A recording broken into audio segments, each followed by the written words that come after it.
اور نبی کریم صلی اللہ علیہ وسلم کی حدیث یہ سماعت فرمائیں کہ ہم اپنے نامہ اعمال میں جو بھر رہے ہیں اس میں پھر ہمیں کتنی آگے مشقت کا سامنا ہو سکتا ہے۔ حضور فرماتے ہیں، عبداللہ بن مسعود رضی اللہ تعالیٰ عنہ اس حدیث کو روایت کرتے ہیں،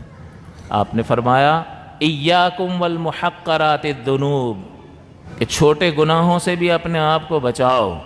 فإنہن یجتمعن علی الرجل حتی یہلکنہ، کیونکہ یہ چھوٹی چھوٹی خطائیں جمع ہوتی رہتی ہیں، کہ ایک تو کبیرہ بڑے بڑے گناہ تو ہیں، لیکن اگر کسی شخص نے کسی گناہ کو حقیر جان کر کیا کہ چھوٹی سی بات تو ہے، یہ کسی گناہ کو حقیر سمجھنا اس کو کبیرہ بنا دیتا ہے، پھر وہ صغیرہ نہیں رہتا، وہ کبیرہ گناہ بن جاتا۔ اور یہ بھی آپ کو پہلے یاد ہو تو میں نے بتایا تھا کہ ایک بزرگ سے کسی نے سوال کیا کہ حضرت یہ گناہ صغیرہ ہے یا کبیرہ ہے، ذرا اس لسٹ میں دیکھ کر مجھے بتائیں۔ تو بزرگ نے کہا کہ کیا کہہ رہے ہو حضرت، یہ گناہ جو میں پوچھ رہا ہوں یہ صغیرہ میں ہے یا کبیرہ میں ہے؟ آپ نے فرمایا کسی اور سے جا کے پوچھ لے، کسی اور فقیہ سے جا کے پوچھ لے جو ٹیکنیکل گراؤنڈ پر تجھے جواب دے کہ یہ کبیرہ میں آتا ہے یا صغیرہ میں آتا ہے۔ اس نے کہا نہیں حضرت، میں آپ کے پاس آیا ہوں نا، آپ بتاؤ نا، کسی اور کے پاس کیوں جاؤں، آپ جواب دو۔ تو آپ نے فرمایا کہ میری اگر بات کرتے ہو تو میرے نزدیک کوئی بھی صغیرہ نہیں ہے، کیونکہ جب میں گناہ کر رہا ہوتا ہوں تو گناہ کو نہیں دیکھتا، میں اس کو دیکھتا ہوں جس کی نافرمانی کر رہا ہوں، تو پھر مجھے کوئی بھی صغیرہ نہیں لگتا۔ تو حضور نے پھر فرمایا، حضور نے بھی یہ فرمایا اس جانب اشارہ کہ یہاں پر لا یغادر صغیرۃ ولا کبیرۃ الا احصاها، قرآن کہہ رہا ہے کہ یہ کتاب کیسی ہے وہ کہیں گے، جس نے کوئی چھوٹا اور کوئی بڑا نہیں چھوڑا، تو چھوٹے کا مسئلہ کیا ہے؟ یہ چھوٹا بڑھ کے کہاں پہنچا دیتا ہے۔ حضور فرماتے ہیں کہ چھوٹے چھوٹے گناہوں سے بچو، فإنہن یجتمعن علی الرجل حتی یہلکنہ، کیونکہ یہ چھوٹے چھوٹے گناہ جمع ہوتے رہتے ہیں حتیٰ کہ اس کے مرتکب کو یعنی کرنے والے کو ہلاک کر دیتے ہیں۔ پھر حضور نے بڑی پیاری حصی مثال کے ذریعے سے بات کو سمجھایا، وَإِنَّ رسول اللہ صلی اللہ علیہ وسلم ضرب لہن مثلا، کہ رحمت دو عالم صلی اللہ علیہ وسلم نے، اللہ کے رسول صلی اللہ علیہ وسلم نے اس کے لیے ایک مثال بیان فرمائی۔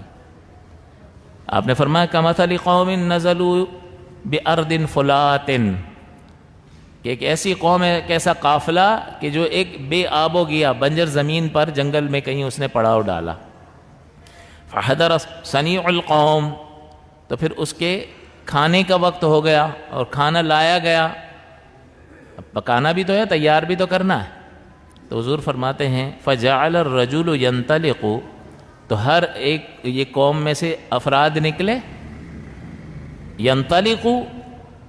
نکلے چلے، فیجیء بالعود،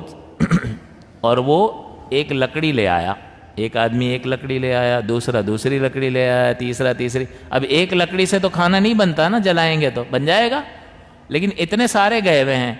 ہر آدمی ایک ایک لکڑی، تو ایک لکڑی کو دیکھو تو کوئی فائدہ نہیں دے رہی ہے، کھانا پکانے کا فائدہ نہیں دے رہی ہے، لیکن حضور فرماتے ہیں کہ یجیء بالعود والرجل یجیء بالعود، ایک آدمی لے آیا، پھر دوسرا آدمی بھی لکڑی لے آیا، پھر تیسرا بھی لے آیا، پھر چوتھا بھی لے آیا۔ نتیجہ کیا نکلا؟ حتی جمعوا سوادا، یہاں تک کہ انہوں نے ایک ڈھیر بنا لیا ایک ایک لکڑی کا۔